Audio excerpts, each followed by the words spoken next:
Sergey Shykevich, welcome to the podcast. Hey, great to be here. I'm really happy to participate. I've always wanted to know how it is, how things work on the inside of the bad guys, right? And there's kind of like only two ways to do that. There's to interview a bad guy, which kind of crosses the moral lines, or it's to interview a man like yourself. So finally got around to that. So that's great. And the story behind you being chose, which is kind of funny to me, because when the leaks came out, Brian Krebs is the one I was like following and looked a little bit into it, and I obviously didn't have the time to go through all that. And then I saw you guys had some research, so I texted my friend from Checkpoint, Peter Hauger, shout out to him, and he was like, "Yeah, I got just the guy for you," and he sent me your name, and then I look into you, and it's like, whoa, he sent me the former head of Israeli defense intelligence research. Oh, whoa. So, pleasure to meet you. Why don't you give us a proper introduction to yourself? Yeah. Okay, great. So, as you mentioned, I started my career in Israeli military intelligence. I've been there for almost 10 years in variety of different positions, most of them connected to threat intelligence, cyber threat intelligence, and cyber defense. Unfortunately, I can't go much deeper in what I did there because everything was classified. But yeah, that's my origins. I kind of went to Israeli army like everyone in Israel, because it's a mandatory service, and then continued there for a decade. After leaving the army, about 6 years ago, I worked in two private sector companies. In the beginning, in Israeli threat intelligence companies called Clear Sky, and afterwards 4 years in American cybercrime oriented threat intelligence company Q6 Cyber. Now for several months I'm in Checkpoint, leading the threat intelligence group. It's quite a big group of about 30 people who deal with different aspects and areas of threat intelligence and cyber research. Cool. Awesome. Why don't you tell us a little bit more about how you guys structure your team and the research side? Yeah. So generally, the CPR Checkpoint Research Organization is quite a big organization of more than, let's say, around 100 people in different areas and positions who research different aspects of threat intelligence and cyber landscape all over the area. It's starting from cybercrime, of course, underground, everything is going there. APTs and nation-state threat actors, vulnerabilities, everything.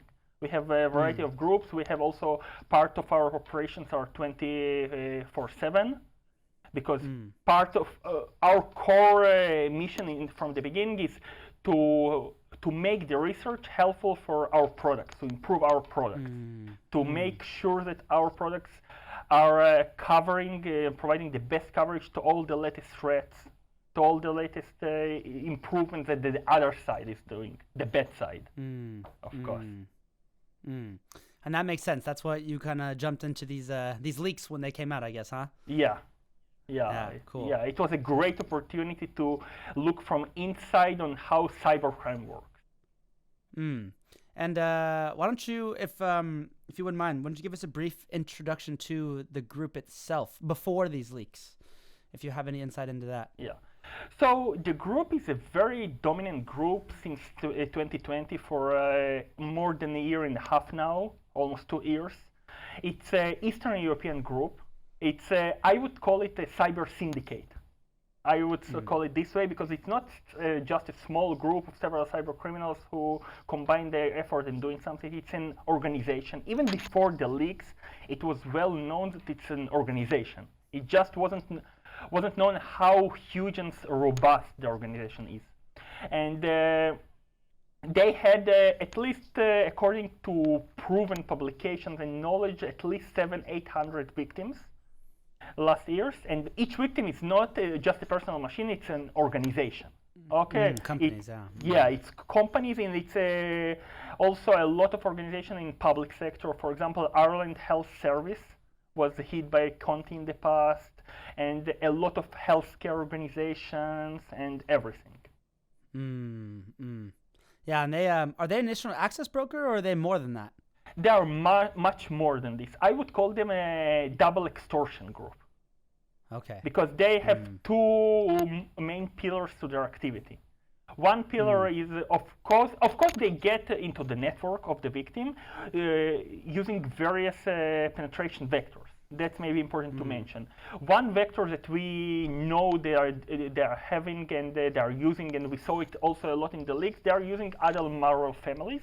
Also a lot of very well-known malware families like Trigbot, Emotet, Bazaar Loader, all the big Russian malware families for initial access in many cases. That's one area.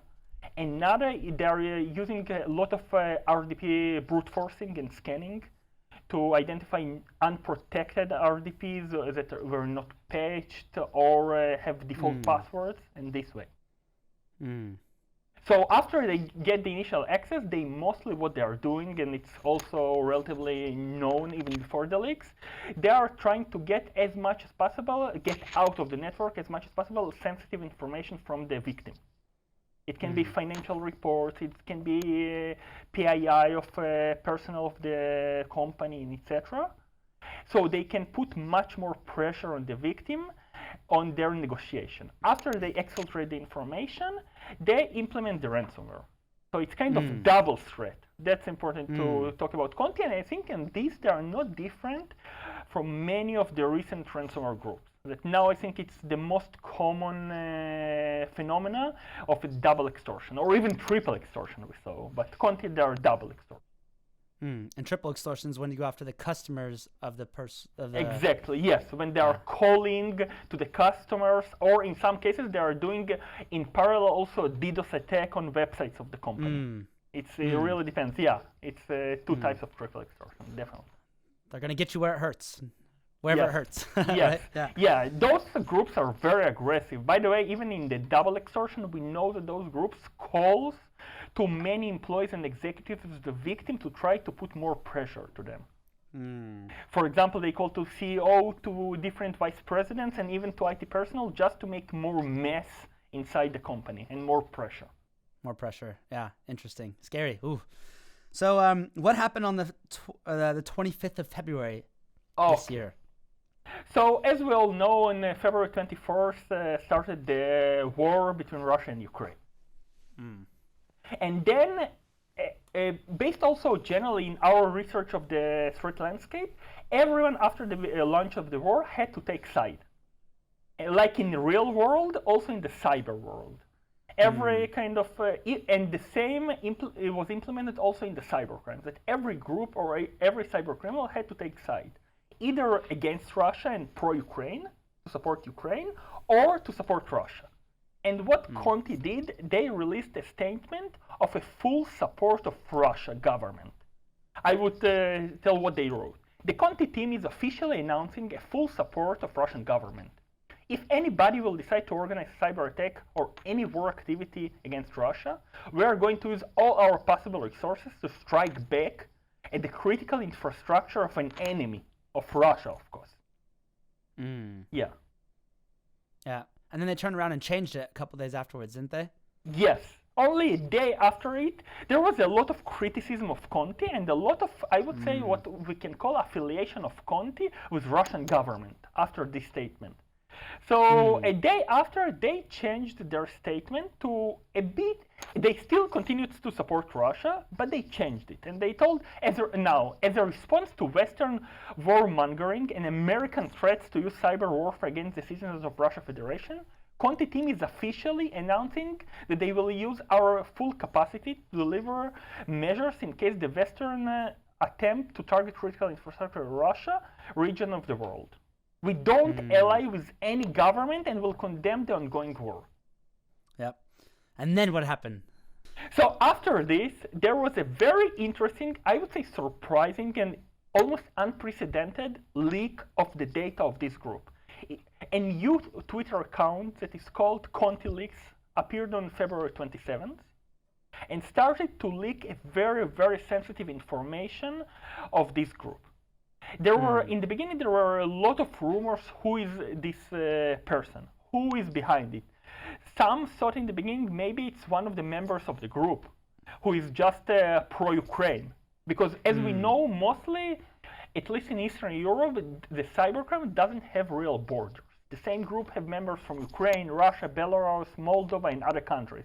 There is there's no such thing that one gang is only Russia or only Ukraine. It's really mixed in the Eastern European underground. So one of the assumptions was that it's just one of the members of the group who didn't agree with the agenda of the group, the pro-Russian.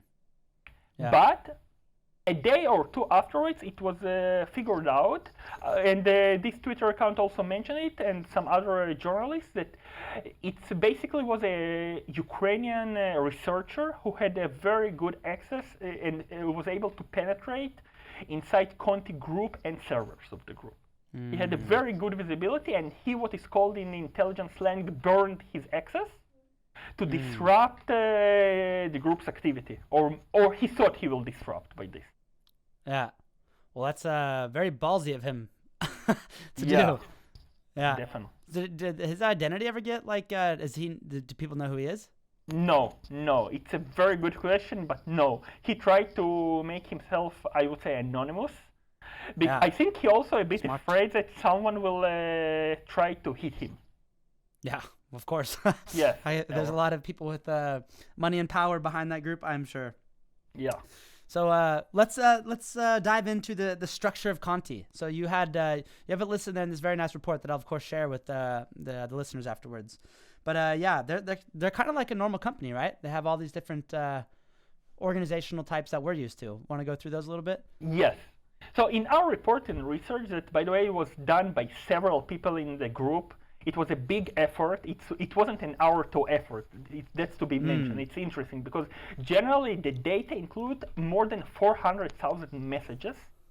Oh, wow. Yes, and with several means of communication, because this group communicated with Jabber, that it's very common XMPP messenger in Eastern Europe, but they also used Rocket Chat. It's another mean of communication, and also one of their internal forums was leaked. So what we did, we ingested all the data to Elasticsearch. We built Kibana instance for it. We even built internal UI, web UI, to allow our analysts and the researchers to go over all this data. And what is interesting, we try to do it as much as possible in Russian without using Google Translate and all this. Our Russian-speaking researchers did it because in many cases the Russian slang and specifics of how they communicate, Google Translate wasn't so great on this. So after going all this, what we understood that Conti Group is basically a big IT company, a big tech company, and they have all the features of any company. So I would start with several parts of their structure. First of all, as any company, they have a CEO, leader, and upper management. Their big boss is, without any doubt, a guy called Stern. That he defines the vision of the group, the salaries, everything. He's the one who defines everything, and under him there are several divisions of the group. One division is HR division, who manages all the recruitment and the payment of salaries, or even when you have to fire your employee, or resignation process, it's handled by HR department. Like again, every big company, like even if I look on company like Checkpoint, that's the department we have. Another department we saw, it's a development department. R&D, let's call it, a huge operation of developers, coders. As well, we saw a big team of QA testers. They also do QA. Will it surprise you or no? They are doing QA. Well, the main goal of the QA people is to verify that their malware, the malware families they are using, is not detected by antiviruses. Cool. Or not cool, but cool. All this is cool, but it's not cool for good people. Definitely. For normal people, it's not cool because they are very good in what they are doing. And it's not surprising that they were so successful last 2 years. They have another department of what is called cryptors. Cryptors, though, it's another technical team that they try to make their malware obfuscated. That's what they do. So they just change several bits in their malware or something to verify that antiviruses and other cyber defense products do not catch it, for example. A part of this, they have the DevOps department who is doing all this, and they have even a team of reverse engineers. If you would ask why they need reverse engineers, what they analyze, which malware, so they analyze other malware families in the wild, in the underground, to try to launch similar projects, to build similar malware families for their use. Cool. Not cool, but cool. Again. Yeah. Of course, I think the very important team they have also is what we can call pen testers, or hackers, or offensive team.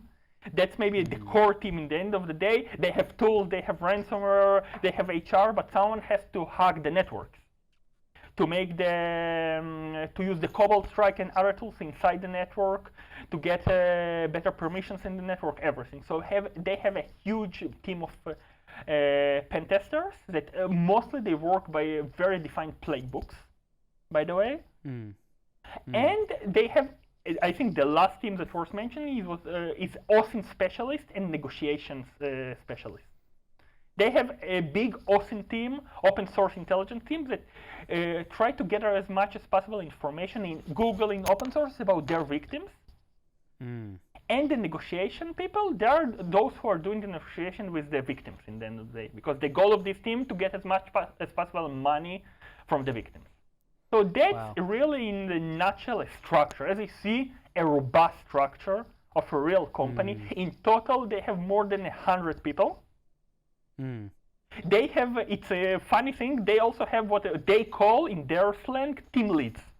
Like in any big technology company, they have team leads, leading small teams of 5-7 people. Everything like a tech company. That's crazy. And unlike us, most of us, like you and me, I guess, do you think they have like a physical office, or do you think it's all virtual? So that's another interesting point. We saw several proofs they have an official office. We are not fully confident whether it's in Moscow or St. Petersburg. It's in one of those, but have an office, a big office. Because they have some cool conversation, cool or strange, whatever we can define it, that they now someone painted the door of the office, so please don't touch the door because you can get dirty from it. Or even the time when you should arrive to the office. Everything there. Yes, they have physical office. They sit one in the same place. They know each other in person.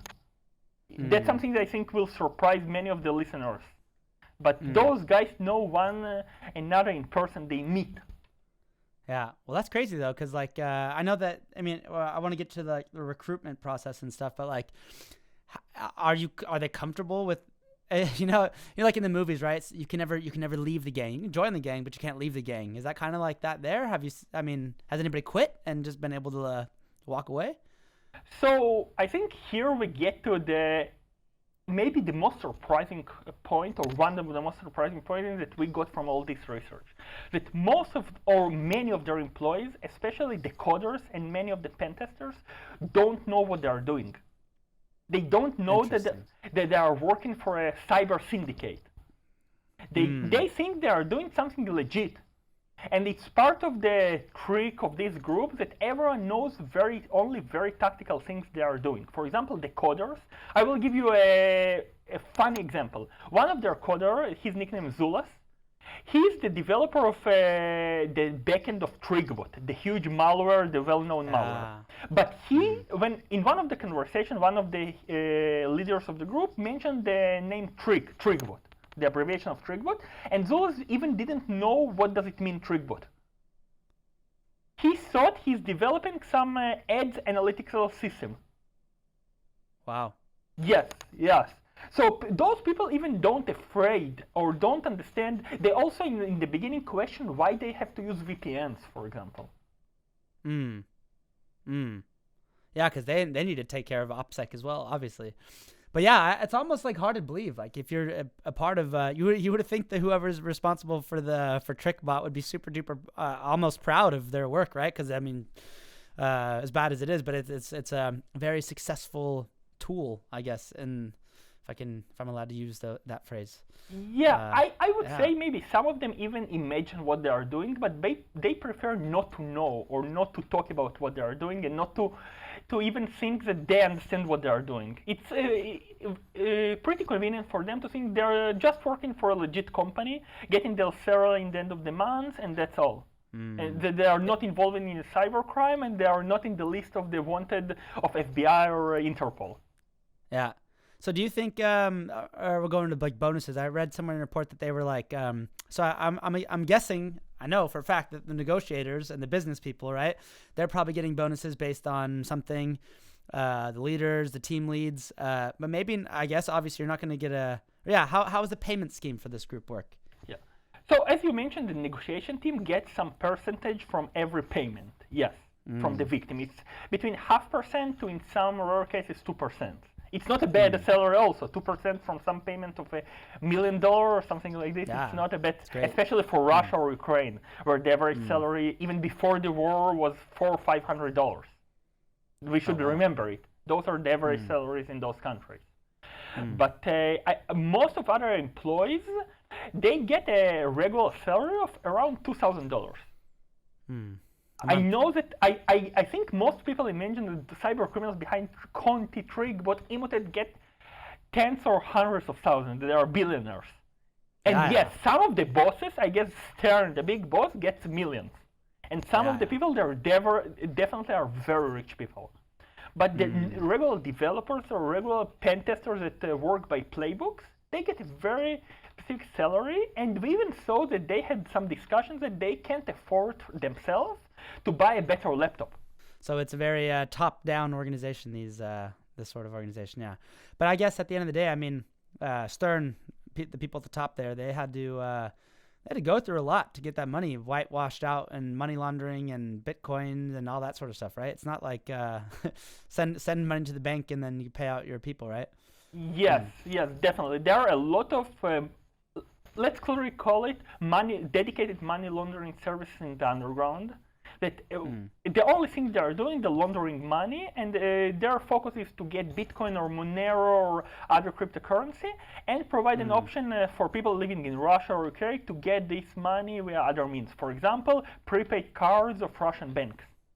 For example, that's one option. Yes, it's not an easy process, and they are getting in the underground. There are also a lot of discussions about it. What is the threshold that the authorities in Russia or Ukraine will not pay attention that you're kind of becoming too rich?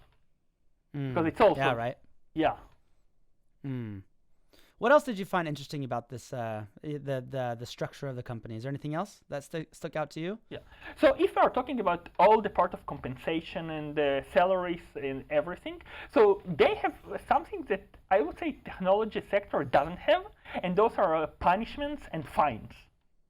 Yeah, if you are, yes, those who are doing mistakes, for example, we saw an example of DevOps, IT infrastructure engineer there, that did forgot to renew one of the servers to pay on time. So he got a fine of $100 for it from his salary. He was fined and they got. And there are also, after 2-3 fines, the people do not improve, they are starting termination process. That's also. They also have a lot of pressure. Their work is not easy. Let's say it this way, they work on weekends, they don't have holidays. Even in last New Year Eve, that in Russia, Ukraine, most of the people get a week or two of vacation and don't work. There are, a long vacation in Russia and Ukraine, starting mostly in December 27th, 28th, until January 7th or 8th. So people did work during this time frame. They had to be on duty and continue working. I would say that kind of makes sense, though, right? Because that's when you attack companies, though, is like when they're about to. I mean, I know Mnemonic had to handle a bunch of incidents from the 23rd of December throughout the new year, right? Yes, so I think it was their consideration, yes, that in this time frame, it's the best time to attack companies because most of the cybersecurity people, IT personnel of the companies also on vacation. So it's a great, it's really a great opportunity. I would say, moreover, that those employees of Conti even get over performance reviews every several months. Yes, they have a written performance review and their managers provide them what they should improve and what is going well. Wow. Literally just like a company. Yes. That termination process. Do you have any insight into that? Because it's like I guess it's easier to fire somebody if they don't know what they're doing and you just fire them and they have to find a new job. But it's a little harder to fire somebody if they knew exactly what was going on and they could just go out and do what whoever leaked this information did, right?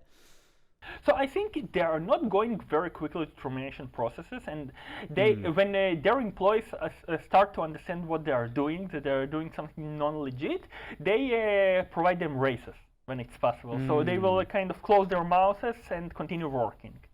About the termination process, I think mostly they are doing it to employees who still even didn't understand what they are doing. That's one part. I think the second part, that in Russia, I'm not sure it's so bad to tell you work for a Conti or such a big group, especially when you have offices and everything. Yeah, they're kind of national heroes, I guess, right? Yes. Take down the West. Yeah. I get it. Yeah. Interesting though.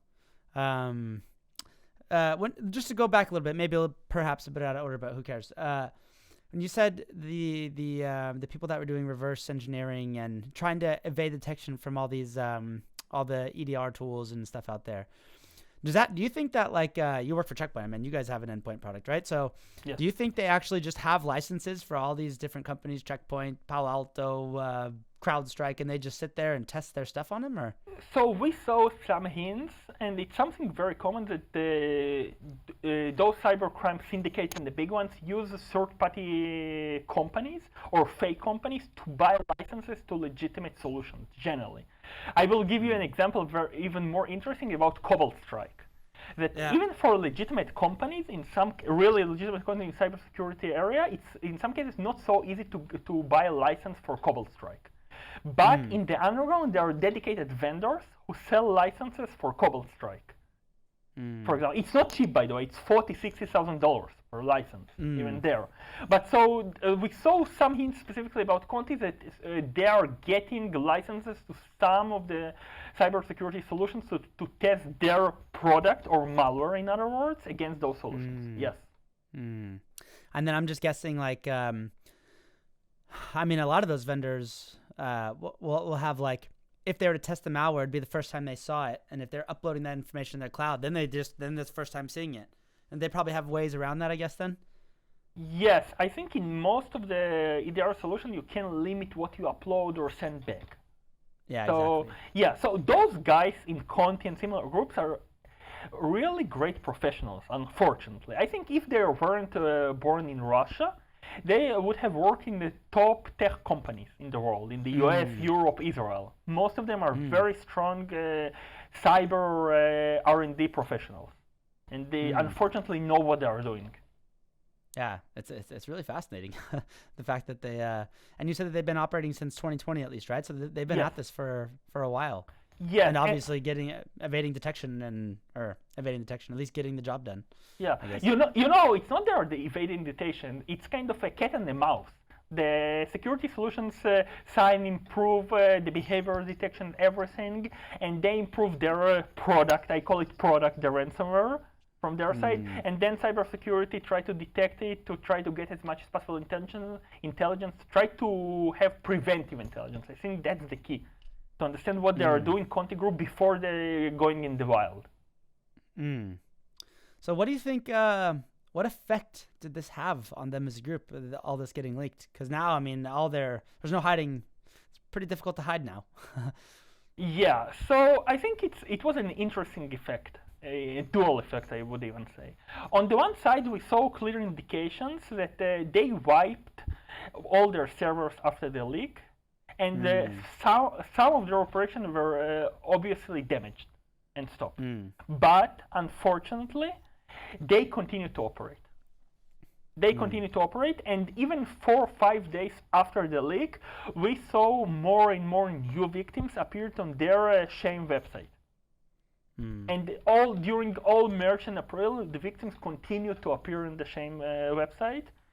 So I think this leak is kind of a punch to them, but it's really not a death penalty or something. They continue to operate. They continue to work. Of course, we saw also indication that some of the bosses like Stern should be more quiet for several months now. less active, less to maybe buy new laptops to change location in Russia, whatever. But it won't have really, really big influence, unfortunately. Because I think to take down such a big group or any big cybercrime group, you have to have two components. One is really the technological, like shut down servers, all this, and the second part is the arrest of the people. Because as the people are there, they continue to operate. Yeah, they just start maybe change names, whatever, but they just give them a few months and they pop up somewhere else, right? Yeah, definitely. By the way, one of the assumptions that even Conti is a new era of the old Revil. Those groups change the names, rebrand themselves, everything. So now they continue to operate as Conti. Maybe in a few months we'll see there's no Conti anymore and something new. But those the same people, and I would say the same methods. Do you think that it would be possible for a group like this to operate outside of Eastern Europe? Like somewhere else than Eastern Europe? No, I don't think. I would say the majority of the ransomware groups are now operating from Eastern Europe, and I would even say it mostly now from Russia.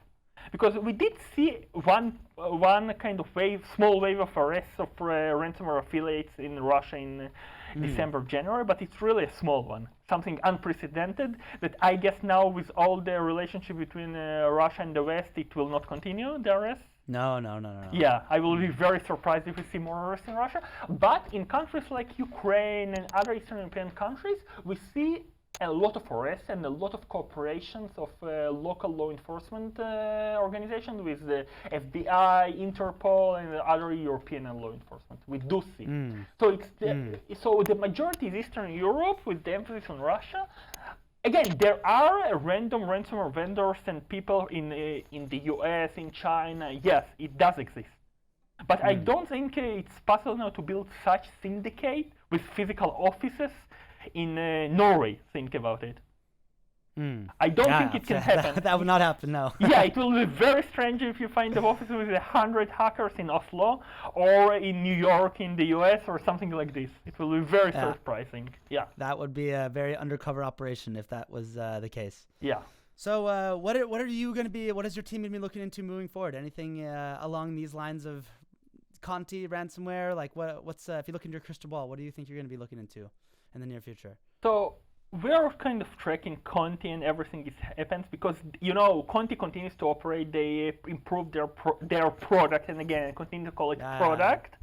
And we are tracking it. We are tracking everything connected to Russia-Ukraine conflict and war. Trying to see. We just recently published. We see a lot of nation-state actors and cyber espionage actors using the Ukrainian-Russian conflict as a lure to infect people.